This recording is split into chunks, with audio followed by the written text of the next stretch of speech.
Yeah, thank you everyone for attending. And maybe if I start, just jump in with the first question, which is, can you just maybe start off with something easy, which is tell a little bit about your beginnings as an artist. I was doing a bit more reading, and I read somewhere that you had roots in the traditional painting practice at the beginning, actually. Yeah, I did, in a way. Um, I had a prior unrelated career and I got sick. I got a very serious, life-changing illness. And so I couldn't work anymore for a while. So I taught myself to paint out of kind of boredom and desperation, and I always wanted to. So it started with acrylic and then went to oil painting and kind of evolved over time into a bit of photography. I found I've really liked the scraps of paint, dry paint that were left behind. So I collected them and photographed them to use in digital work. And yeah, it's very interesting because I actually noticed you can kind of see that in your collections actually. And it made me think a little bit this morning. I was jotting a few questions on the way, and I was thinking about when I was young, I was reading a series of comic books, which you may know, but Neil Gaiman's Sandman Hmm. series, which is published by Vertigo. And I remember being really fascinated with obviously the stories themselves. Neil Gaiman's a very sort of eloquent, poetic kind of writer, but also the front covers, which were by Dave McKean. And I remember buying a collection of his books and kind of wondering when I was learning how to use Photoshop many years ago, how maybe he went about doing it. And I was really surprised that he, at least with the early covers, started by making those things as actual physical collages and then photographing them. And then later on, he would go on to use computers and use Photoshop and start making these collages. So it made me think about your practice maybe at the beginning and this kind of sense of tactility being like maybe more important than even the technology itself. Would you agree with that? I think in the beginning, absolutely. Once I found I was kind of all consumed by it. I didn't eat, I didn't sleep. I just 30, 40,000 images in the first week that I made. I was absolutely obsessed. But I did combine the AI work with the photographs of the paint that I had digitally. I kind of collaged them onto these portraits that I was making with AI. So yeah, from the start, there's been kind of a one foot in both worlds, very millennial experience, sort of half digital, half analog. And how did you first? I mean, how did you first come across AI? Actually, like, was it just like many of us, just kind of like browsing on Instagram and then coming up, seeing these kind of strange imagery, and then wondering how that happened? Can you tell us a little bit about that? It seems like everybody hates this answer, but the honest answer is I watched Westworld, which is a television show about AI. And it fascinated me because I started thinking about a future that had solved for illnesses like mine, a future without illnesses like mine, and what it might look like. And then that got me thinking about other ways society might change and humanity might change. And so I was Googling around for art, which I was interested in, and AI, which I was interested in. And I found Art Breeder, which was then called GAN Breeder, which was a pre text to image AI website where you could make art with no technical knowledge of code. But it wasn't prompt based. It was all curation. It was all sort of choice based on sliders and combining images together. And I loved it. Yeah, I think I remember seeing. It was something like maybe it was like Deep Dream. I think that's the sort of first time I started coming across these kinds of the potential for computers to kind of like breed these images and make these kind of slightly surreal, weird qualities like that. But I was speaking to Simon Hudson from Botto before, and we had a discussion about like almost like generations of different like AI tools and how, especially myself, I'm really fascinated that they already feel like they have stylistic qualities unto themselves, almost like you can use them almost like a kind of medium, as in specific, you can pick them like specific tools. Do you do something along those lines in terms of your process? I actually hate when style is kind of imparted onto me, and each platform has its own sort of style. You're right. So how I get around that is I will mix them together. So stable diffusion put into mid journey put into stable diffusion, etc. And when I get a base of images that I really love the aesthetics of, I'll train my own model in a local installation of stable diffusion. So then everything that AI makes looks like something that I've sort of selected for aesthetically already. So you can get around it, but there's definitely, yeah, it is sort of like an array of mediums. I like it more when it's like paints in a palette as opposed to having that much control over the output. I like to have the control over the output. I mean, speaking of the tools a little bit more, do you take part in any? I don't know what your sort of maybe technical background in terms of like coding or anything like that. Do you take part in the communities in terms of feedback, trying to sort of gain direction of certain tools in a certain way? So I do um, research tutorials. When I start out, I had no idea how to install and run Python. I didn't know how to navigate GitHub. I'm a bit better now, which is good because it's embarrassing for a CryptoPunk to not know how to use GitHub. But I think in general, so I've started doing things like AI contests once every 3 months with pretty substantial cash prizes for winners. And there's been huge turnouts. This last one just finished a couple days ago and it had 1,400 entries, a lot of whom had never tried AI before. This was their first kind of step into it, which was special for me. Um, but no, I don't really know as much about. I certainly don't know how to program. Although I've been using ChatGPT to kind of code some rudimentary programs, and I'll tell you what.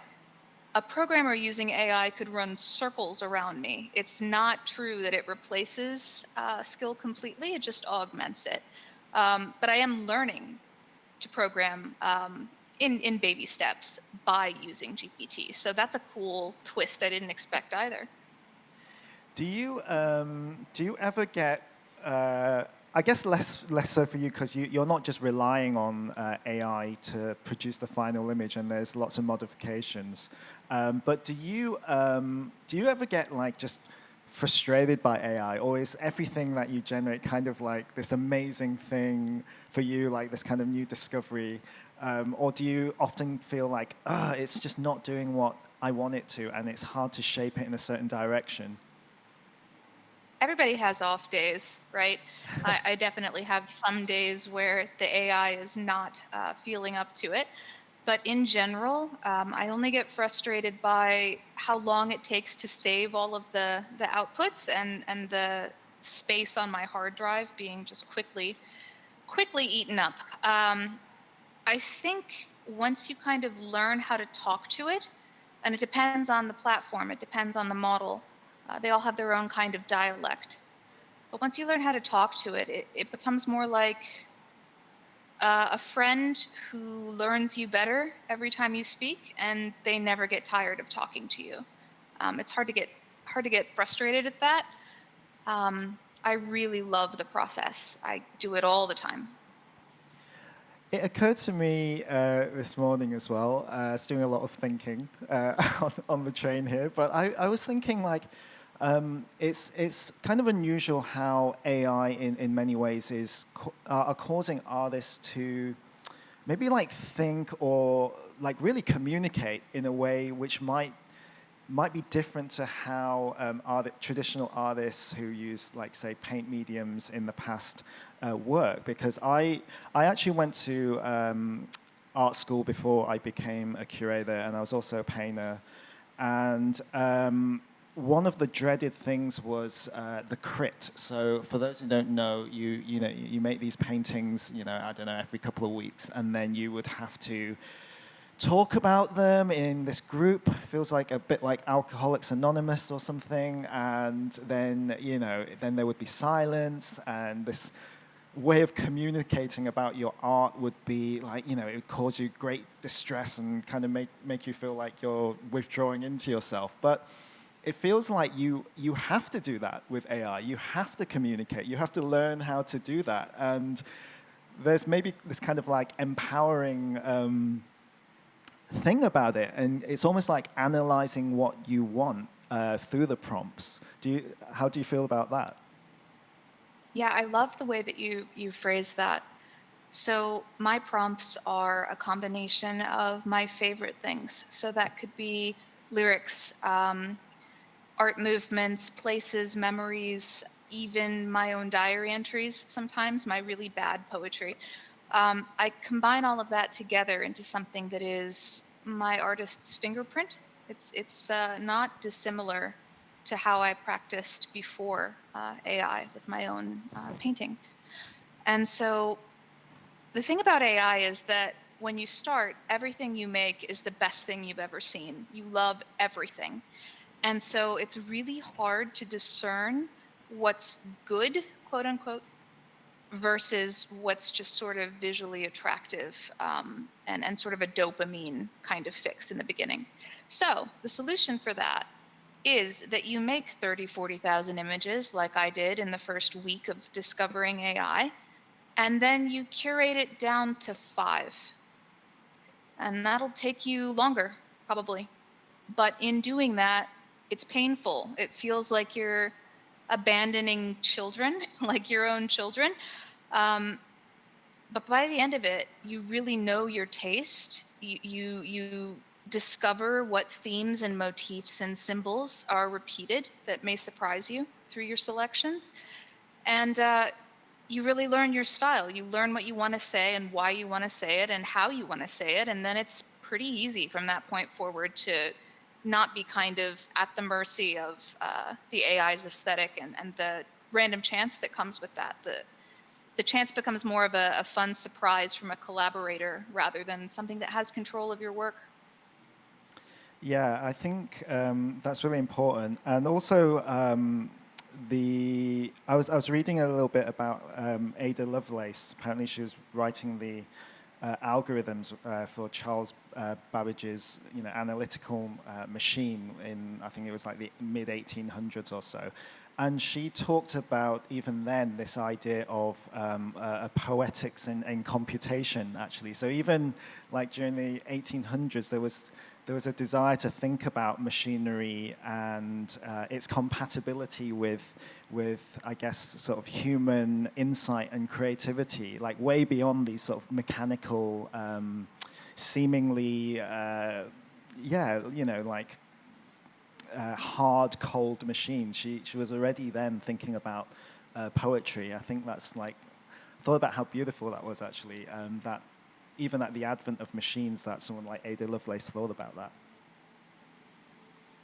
And Yeah, absolutely. And sorry, just a quick interjection. yeah, Sasha Stiles is a poet working with AI that I am fascinated by. I just had to throw her in there because she's really, truly brilliant. No one else that I know of is doing that kind of thing. and also I was thinking about how there are different types of usages for AI. So beyond visual art as well, there is, there are AIs that generate, for example, like classical music that are relatively convincing, and also,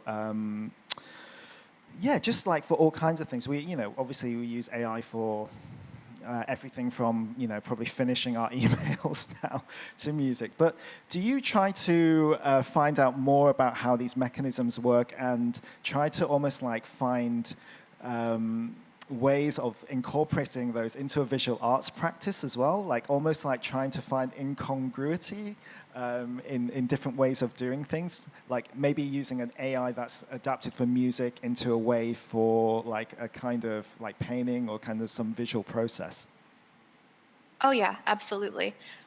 One thing I've been doing a lot lately, most of my work does still center around sort of the visual realm, but one thing I've been doing lately is making AI film, AI video, and using it as textures on 3D objects, so fashion, that kind of thing.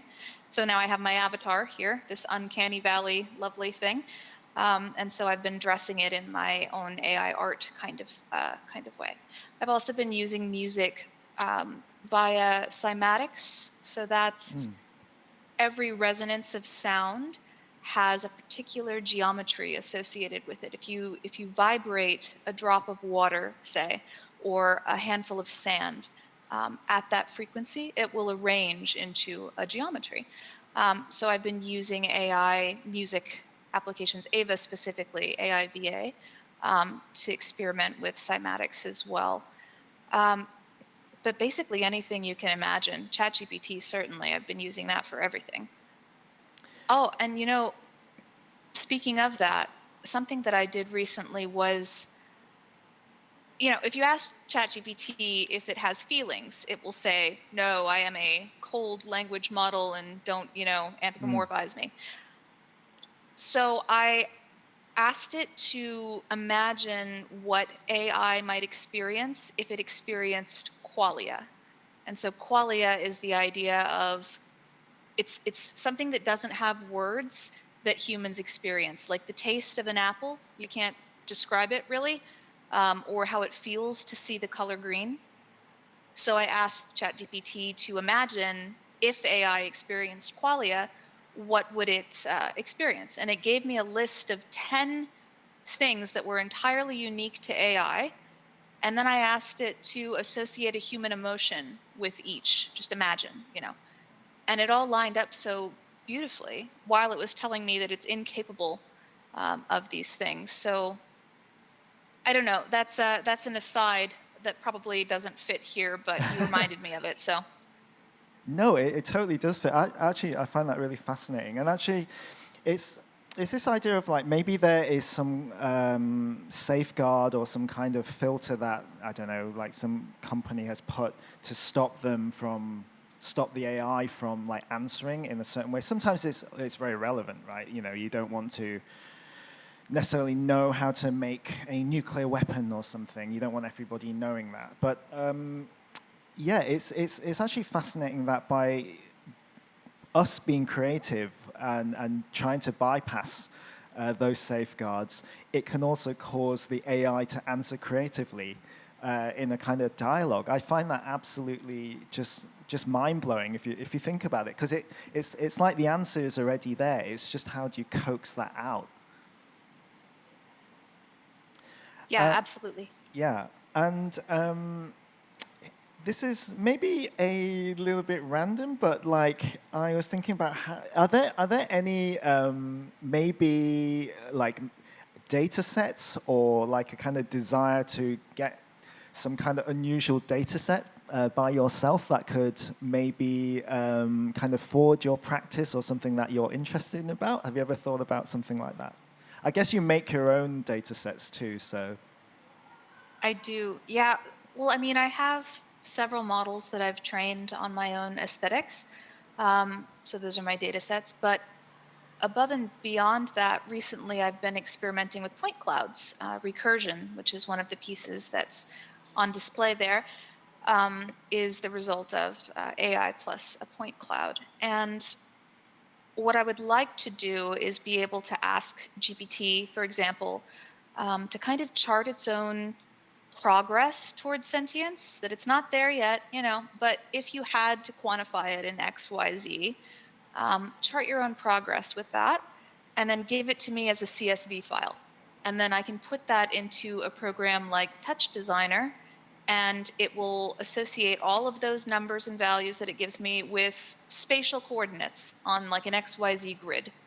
And it'll make a point at each of those. And so what you end up with is this beautiful, ethereal, kind of ghostly looking 3D model of this abstract kind of notion. And I would love to make that and kind of feed it back to it, show it what it's made with me collaboratively, and kind of gauge the response.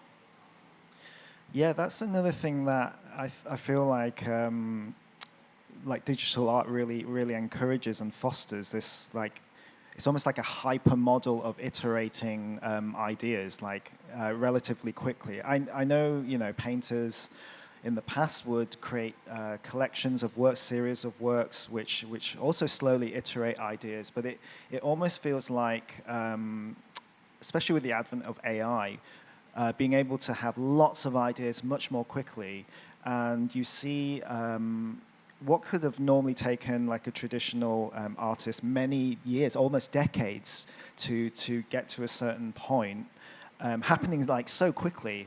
Even with yourself now, you're talking about like point clouds and these kinds of like moving, I guess, kind of floral-looking images, and I find that really exciting, but also like frightening how fast. How artists move forward, and I just wonder if sometimes a curator could even ever keep up with it all. Actually, I feel like I'm relatively digital savvy, but yeah, it moves so quickly. Yeah, and I certainly don't have an answer for that, because my solution is often just don't sleep, which is not healthy in the long run. And so yeah, that's something nobody is really solving. It is so fast. I will say that you mentioned curators. I do think that the line between curator and artist is going to blur substantially with the rise of AI over the coming years. I talked about my process, and a lot of it is just selection. It's curation, really aggressive curation. I think that might be the mark of what makes a great AI artist, AI collaborative artist. So I think that line is going to blur, and maybe some of the best artists of the next, let's say, 20 years will be first and foremost great curators. Um, Go ahead. How how would you like your work to be collected actually by uh, museums such as M Plus or or like MoMA or places like that? We've seen obviously recently Rafiq Anadol's NFT causing a lot of excitement by being collected by MoMA, but it also occurs to me that I'm actually really interested in context, and in many ways, like the final output of artists doesn't always interest me more than what goes on before that. Like I'm always interested in like drawings and scraps of ideas and how the artist thinks. And do you think there's a way that like a museum could collect your work by thinking about your context? What would those materials be? Yeah, I think that's something I haven't really given myself permission to dare to dream that deeply into. Um, but I will say the context for which I would love my work collected, especially by museums and that kind of thing. Um, I have this avatar you're seeing. There are systems coming out in the next 6 months that will allow you to embed a large language model like ChatGPT into something like this avatar. So I could train it on all of my diaries, on my Twitter feed of 70,000 tweets or whatever it is now, my voice, have a conversation with it, and it would, for all intents and purposes, be me. I love the idea of someone being able to come and see my work and then have a conversation with me about it. And I am not the most social person, so having something like that, I think, would add a lot of beauty and depth and richness to the history of my little part in this budding movement. I hope that more people do that as time goes on. I also think that AI allows for a level of performance art, a level of the spectator, the audience, and the collector to become part of the piece. in a way that hasn't been possible before. For example, if you walk into a museum and an AI artist has trained a video model on their style, but you can type what you would like to see, and it creates it in their vision, in their aesthetic, all around you on the walls as an installation. That makes it personal for the person that is viewing it, right? So I think any context in which I would like to be collected by more museums, I would love to have some of that. I want to know people down to their atoms, like I'm very interested in people. So I would love to be able to have some kind of interactive experience like that with my work. That's given me a lot of food for thought, actually. I didn't expect you to say actually collect your, yeah, like your avatar and actually have a conversation with it. But that is fascinating, because I guess that's just the next step to what I'm thinking about, because I guess the contextual items that I love is because I love finding out about the art, like the person, almost more than, yeah, like maybe how a person thinks, as opposed to just, a stepping stone in time which solidified some kind of thought process. But yeah, this idea of being able to interact with you by collecting, let's say, your avatar and some kind of knowledge base is actually a really, really, really good idea, actually. It's really fascinating. Thanks. I really hope it works out. I would love to be able to ask like Christopher Walken about the news over my morning breakfast or whatever. Like you could do it with anybody. It's not just specific to me. I also want to maybe talking specifically about some of your work. I hope I'm pronouncing the word right. Paracosm. This idea of Paracosm. paracosm. I must admit I didn't know that word, so I looked it up actually, and it really fascinated me. But paracosm, as in this kind of detailed imaginary world, which is thought to generally originate in childhood. So you have a series of works, a collection that explores that. And I wonder if you could talk a little bit about that first, that collection, and then I'll ask a question about it afterwards, actually. Yeah, absolutely. So again, wanting to know people down to their atoms, wanting to learn as much as I can about everyone. Um, Paracosm, so I didn't have a lot of friends growing up. That was mentioned in the little teaser that was played. And I kind of escaped to this imaginary world. Lord of the Rings came about because of that. J.R.R. Tolkien had the same thing, had a childhood paracosm that kind of stuck with him until he was older and could write it down. I had a paracosm. And so I would draw the characters, and they were my friends. They were who I would play with and imagine, and. And so now that I'm older and I still have such fond memories, and they kind of taught me some life lessons in there somehow. I wanted to make a collection of that because it's such a private world. It's such a very secret, individuals, almost sacred kind of thing. And so making this collection was sort of inviting collectors to come into that world, to take a step. But I didn't want it to be just completely open. So what I did was I released a portion of each image. And then once it was collected, there was a set time period that they would have to hold the piece. And after that set time period, it would reveal the entire piece. So that was like, I'm inviting you to take a step in, and now I'm inviting you to become part of it. And now I associate those characters and that world with you as my collector, which is important to artists to feel connected in that way. So that was a way for me to do that. Yeah, I guess the reason I brought it up is I've been thinking a lot about this idea of play, because I'm working on an exhibition which will come out next year. I think I was reading, I think it was either in The Craftsman, a book by Richard Sennett, or another work where this idea of like play is a safe space, or consider a safe space when you're a child, and you perhaps like build things out of, like when you use like playing cards to build these like structures which fall down, But it's like safe because you know that you can keep repeating it and kind of gradually become better at it. And so I've been kind of fascinated with this idea of like making as something that originates from childhood. So seeing that collection made me think about that a lot, and this kind of like sacred space as you're talking about. And something I was speaking to Simon Hudson from Botto just prior to this was, another artist I'm fascinated with called Harold Cohen, who created I'm sure you're aware, Aaron.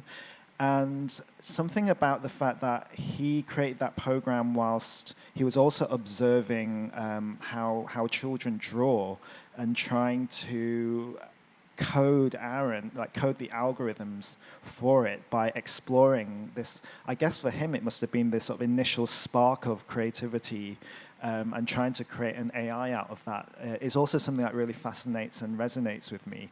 So I kind of see this, yeah, like from that kind of series, you may be talking about AI, and also like childhood and maybe your creativity and your persona kind of like stemming from that. Yeah, and it's so you've got a very vivid imagination in childhood, and the limiting factor is skill. You can't communicate it to anyone else. You can't show them your inner world, right? Because of the barrier of skill. Most people never get past that barrier. Um, AI augments, doesn't replace, but augments skill in a way that allows the inner world, I would say, to kind of shine out. Um, I'm fascinated by the idea of what people who've never really tried to express themselves, their culture or their jobs being so involved, they've just never really done it. What perspectives do they have to bring to the table? What things will they say when given tools to be able to express themselves, that inner world? What will it look like? I find that so fascinating. But I also would say that working with AI feels like childhood play to me, in a way that I haven't experienced since that. It's like the joy of freedom, um, and kind of limitless possibility, that you stop believing in, right? After, I don't know, fourth grade, fifth grade. Um, it's very unique and very special, and I'm very attached to it. I wonder if, because increasingly AI is becoming like a tool, we're living in a golden age almost, like where there's so many tools that are available and everybody can access them and create their own imagery, or like just kind of like on demand. So you kind of, in this kind of couple of years, you can get your fix, right? A lot of people can also take part in image creation and creating something that's finished and relatively professional looking, almost on demand. Do you feel like that maybe it could dilute the sort of power of AI if because of, I guess, if everybody becomes accustomed to this way of seeing or doing something, do you think there's a danger in that, or do you feel like no, all power to everybody? That's a kind of democratizing process. I think that there will definitely be movements that prioritize traditional skill. Um, there are realists and there are abstract expressionists, right? And they Hmm. both exist and they are both art. I think there's room for everyone. I do think that when beauty is no longer rare, when it's easy to be able to make something beautiful, um, we'll start to prioritize other attributes, um, message, meaning, motif. Uh, there are many sectors that I feel have been kind of traditionally ignored because beauty and skill for millennia, that's what we've prioritized. And I hope that after a couple of generations of sort of seeing these other qualities, that maybe we'll begin to prioritize them in other ways, in ourselves and in others. Things like humanity, compassion, message. Again, like I'm really big on storytelling in art, or emotional kind of connection in art, as opposed to just beauty, but maybe that's because I've been doing it for a while. I feel like artists start out making something, they want to make something beautiful, and then they want to make something meaningful, and then they want to make something weird. And I'm kind of at, I'm at the weird stage right now. Yeah, I feel like one of the most important criteria for an artist isn't necessarily just generating, but actually being selective, like having the skill to, you know, to understand when something is good. Actually, I don't know how else to put it except for a small word like that, but it's always subjective, isn't it? So it's kind of good to you because you have a your own kind of selective criteria, which maybe stems from childhood actually. So maybe even this kind of mass image production isn't any kind of threat at all, because ultimately the arbiter of quality is selectiveness actually. Yeah, I like to say that taste is the new skill. That's a quote I've been repeating religiously for years. And I believe it wholeheartedly. You know, when you have an endless flood of pretty things, your taste is what's going to dictate whether or not you know what's good, and other people don't necessarily have it. So that makes it a commodity that's very valuable in our rapidly approaching future. I think we have a couple of minutes, but I don't know if anyone has a question. If they don't, then maybe let's just finish with one thing, because I'm sure you're very tired now. Actually, I'm sure it's it's like after it's probably about 1 a.m. for you. Actually, I'm happy to be here. yeah. If you could maybe finish with maybe kind of what a what's next type of question, because I noticed in walking around in the booth that there is a you touched upon it, which is this kind of graphical.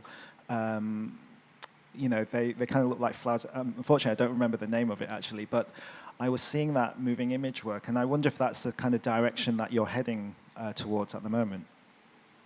I am heading towards primarily interactive experiences. The point cloud animation, I love doing them. I think they're fascinating. It's kind of a means to an end, because I find them ripe with possibility for being immersive if employed at scale and critically.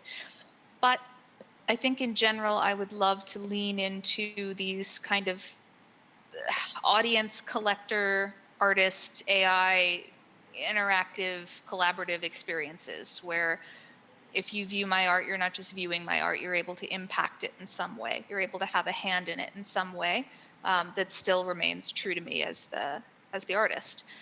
I'm also very interested in the Apple headset that's coming out next year, the mixed reality AR VR headset. I think it will be slowly and then all at once, as they say. And so I've been experimenting with augmented reality and text to 3D asset creation. So I've been building little worlds, little paracosms, and I'm really excited to dive into that more too. Okay, on that note, thank you so much, Claire. It's been an absolute pleasure speaking to you. And I think everyone learned a lot. So thank you so much. Thank you so much. This was wonderful. Have a good night. You too. Thank you.